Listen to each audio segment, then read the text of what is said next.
Hello guys, welcome to Som classes. दोस्तों बहुत बहुत आपका स्वागत है आज के इस सेकंड शॉर्ट स्टोरी के लेसन में। एन एस्ट्रोलॉजर्स टीम, जिसको लिखा है R.K. नारायण ने। चूंकि कहानी भी बहुत इंटरेस्टिंग है आपके लास्ट स्टोरी की तरह, तो इस शॉर्ट स्टोरी का सेकंड लेसन कितना अच्छा होने वाला, कितना इंटरेस्टिंग होने वाला है, तो उम्मीद करता हूं कि आप शुरू से लेकर अंत तक वीडियो को देखना नहीं भूलेंगे। तो मैं बताते चलूं कि जो ज्योतिषी का दिन, यानी आपको इस कहानी मालूम हो कि ज्योतिषी कौन है और ज्योतिषी क्यों बना, और ज्योतिषी के कैसे ढोंग होते, कैसे लोगों को लुभाना होता है। लेकिन सबसे मोस्ट इंटरेस्टिंग बात है जब एक ऐसा ट्विस्ट है, जब आपको पता चलेगा कि ज्योतिषी नहीं, उसके पास तो ज्योतिषी की कोई डिग्री ही नहीं, आखिर वो ज्योतिषी बना कैसे, कौन से सिचुएशन है जिसने उसको ज्योतिषी बना दिया। तो चलिए अब कहानी पढ़ें, तब ट्विस्ट आप समझिएगा। पहले ही बता देंगे तो फिर कहानी में कुछ रह नहीं जाएगा। बहुत मजेदार कहानी है ये, ध्यान से देखिएगा और सुनिएगा, क्योंकि क्वेश्चन आपको सटीक आएगा तो आंसर तो उससे भी अच्छा आपको देना है। पंक्चुअली एट मिडनाइट, रोज दोपहर की तरह, ही ओपन, वह खोला, हिज बैग, अपने थैले को, and spread out his professional equipment, और अपने समस्त व्यावसायिक उपकरणों को फैला दिया। कौन? वो ज्योतिषी। वो ज्योतिषी क्या, रोज दोपहर की तरह अपने थैले को खोला और जितने अब उसके व्यावसायिक उपकरण थे उसको फैला दिया। विच कंसिस्टेड, जिसमें रखी हुई थी ऑफ डजन कौड़ी सेल्स, जिसमें दर्जनों कौड़ियां रखी थी, और अ स्क्वायर ऑफ क्लोथ, और एक वर्गाकार कपड़ा था, विद ऑब्स्क्यूर मेस्टिक चार्ट, जिस पर एक ऑब्स्क्यूर, एक अनजानी रहस्यमयी आकृति बनी, चार्ट ऑन इट, जिस पर एक बहुत ही अनजानी और रहस्यमयी आकृति बनी थी। और नोटबुक, एक नोटबुक थी, एंड बंडल ऑफ पैमेरा राइटिंग, और ज्योतिष की पैमेरा राइटिंग मतलब ज्योतिष के जो लिखने वाले पत्र होते हैं, जो आपके पाम के पत्र होते हैं, पैमेरा राइटिंग में ज्योतिषी की लिखाई वाले कागजों का एक बंडल था। हिज फोरहेड, उसका ललाट, वाज रेस्प्लेंडेंट, चमक रहा था, विथ सेक्रेट एस, एक पवित्र भस्म, एंड वर्मिलियन, और रोली के साथ उसका मस्तक एक पवित्र भस्म और रोली के साथ चमक रहा था।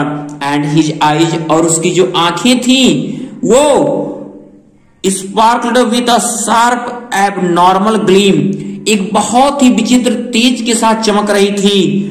विच वाज रियली, जो वास्तव में an outcome two of a continual searching look for customer, जो लगातार कंटिन्यूअल सर्चिंग फॉर, लगातार ग्राहकों को खोजते खोजते ऐसी आउटकम बन गई थी, जो सच में ग्राहकों को लगातार खोजते खोजते ऐसी उसकी आंखें बन गई थी। दिन भर अपने आप को ज्योतिष के रूप में दिखाना कि मैं ज्योतिषी हूं, पूरा भस्म रमाए।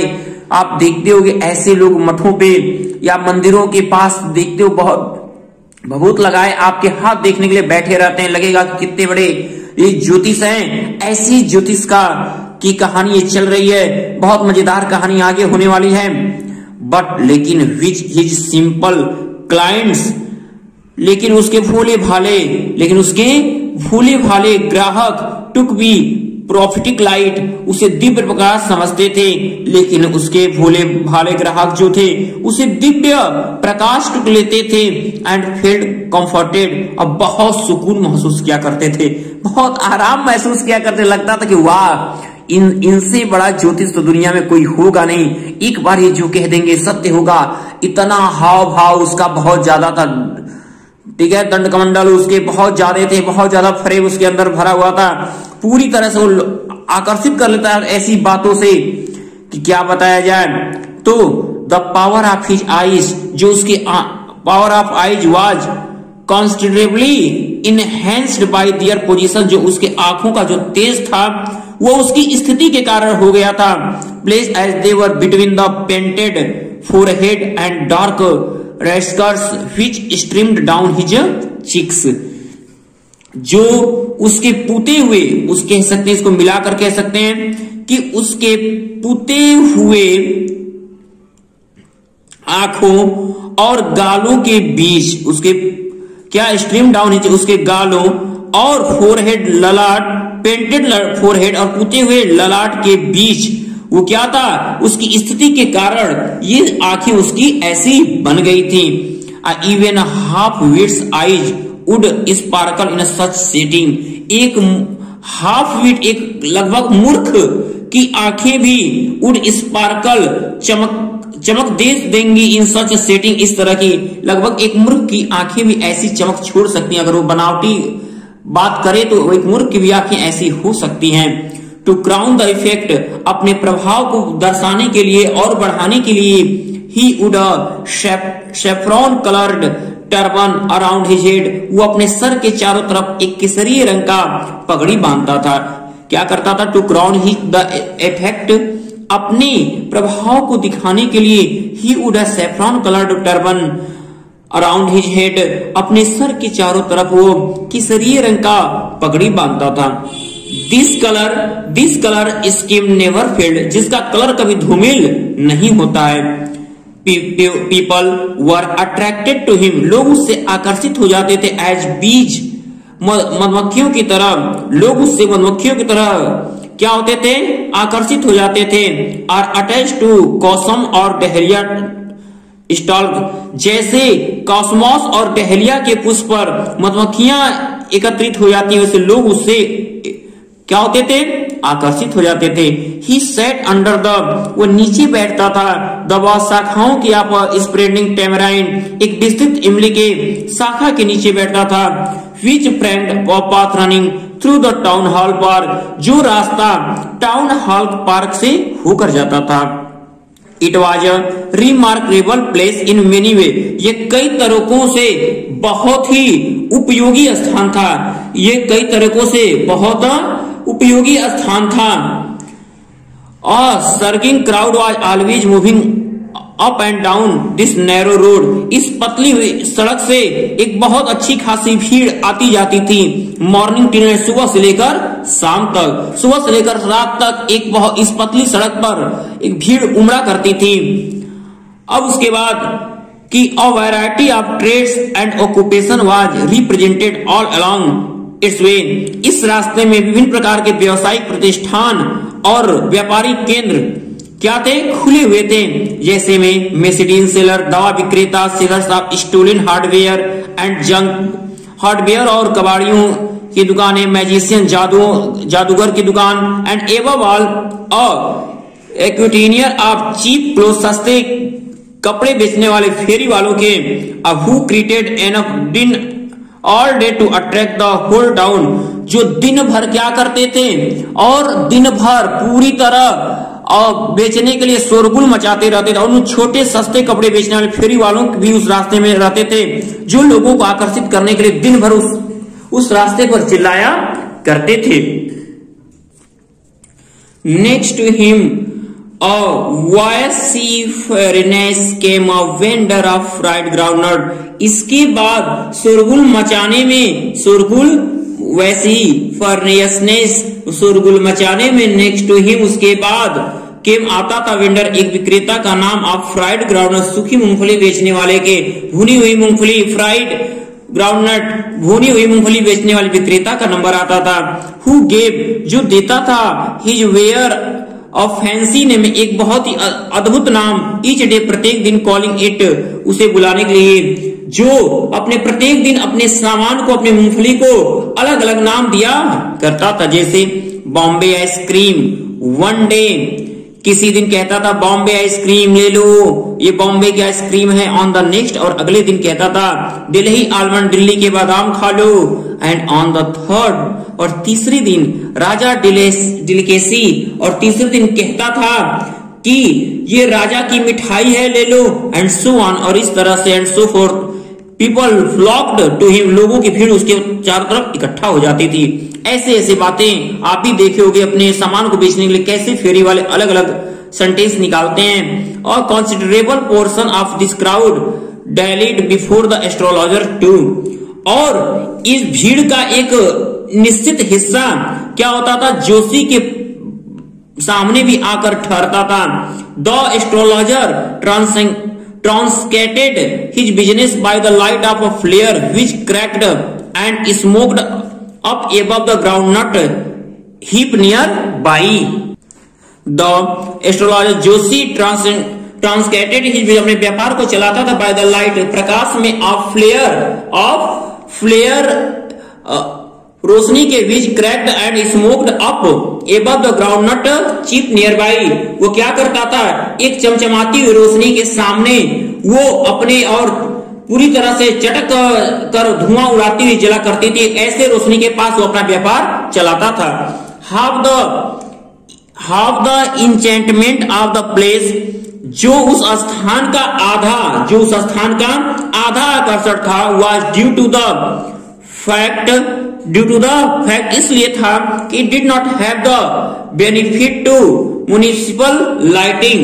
जो उस स्थान का आधा आकर्षण था वो इसके कारण था कि उसे नगर पालिका की रोशनी का कोई लाभ नहीं था, म्युनिसिपल लाइट का उसे लाभ नहीं मिलता था। इस कारण वो चमचमाती हुई रोशनी में अपने काम किया करता था। वहां पर अपना ज्योतिष का काम बहुत अच्छे से फैला लेता था। उसके जो ढोंग थे वो बहुत अच्छा हो जाता था। द प्लेस, वह स्थान वाज लाइट अप, जल प्रकाशित होता था बाई शॉप लाइट, दुकानों के प्रकाश से। 1 or 2 had hissing gas light, एक या दो के पास फुसकार भरती हुई गैस की बत्तियां थी। Some had naked flare stuck on poles, और कुछ के पास बांसों में लगी हुई ऐसे जलती हुई लाइटें थी। Some were lights of their own, खुद के पास पुरानी बत्तियां थी, पुरानी बत्तियां थी। It was a bewildering crisscross of light rich and moving shadow. और ये क्या था, ये बिना स्वयं के एक या दो लाइटें तो ऐसी किरणें थी, वहां रोशनी की किरणें चलती फिरती छाए जो क्रिस क्रॉस करती थी, यानी एक दूसरे को काटा करती। कई जगह ऐसी रोशनियां थी जहां पर क्रिस क्रॉस यानी लाइट की किरणें क्या थी, एक दूसरे को तिर्यक काट दिया करती थी।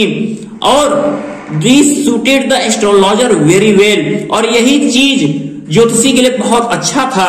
फॉर द सिंपल रीजन, सामान्य तथ्य यह है दैट की he had not in the least intend to be an astrologer, कि अब उसे कोई ये नहीं समझता था कि ये क्या है, पूरी तरह से ज्योतिषी के माफिक, ये ज्योतिषी को बहुत अच्छा लगता था। इसका सीधा कारण था कि उसने जब अपना जीवन शुरू किया था, व्हेन ही बिगेन लाइफ, जब उसने जीवन अपना शुरू किया था, तो he had not in the least going to happen to himself, वो खुद को इस जीवन में इस पेशे में ढालना नहीं चाहता था। And he knew no more of what was going to happen himself next, लेकिन अब उसे पता ही नहीं था कि वो अगले पल क्या करने जा रहा है। लेकिन वो जानता था कि उसको खुद नहीं पता कि वो अगले पल क्या करने जा रहा है।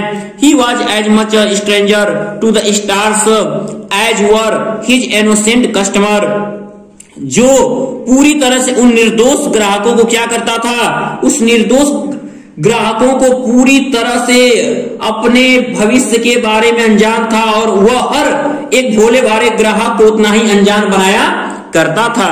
एट फिर भी ही सेड, वो कहता था कि थिंग्स, जो भी चीजें, विच प्लीज एंड एस्टोनिश एवरीवन, क्यों फिर भी वो कहता था कि जो भी चीजें हर एक व्यक्ति को प्रसन्न और आश्चर्य कर देती थी। लेकिन जो चीज वो कहता था, जो बात वो बोलता था, लोग उससे खुश हो जाते थे और आश्चर्य में पड़ जाते थे। That was a more a matter of study, क्योंकि उसने बहुत ज्यादा पढ़ाई, अभ्यास और श्रेड गेस और कुछ अनुमान लगा कि इन सब चीजों को तैयार किया था। ऑल द सेम, ठीक वैसे ही, it was as a honest man labour as any other, जैसे एक परिश्रमी भी उतनी ईमानदारी थी जितनी कि किसी भी ईमानदार के परिश्रम में हो सकती थी। उसके उस परिश्रम में उतनी ईमानदारी थी जैसे कि किसी भी परिश्रम करने वाले के अंदर हो सकती थी। And he deserved the wages he carried home at the end of a day, और दिन के बीतने पर जो कुछ कमाई वह घर ले जाता था, ही डिजर्व, वह उसके योग्य होती थी, यानी वो मजदूरी उसके लायक होती थी, उस मजदूरी को डिजर्व करता था इतनी कड़ी मेहनत करने के बाद वो जोशी।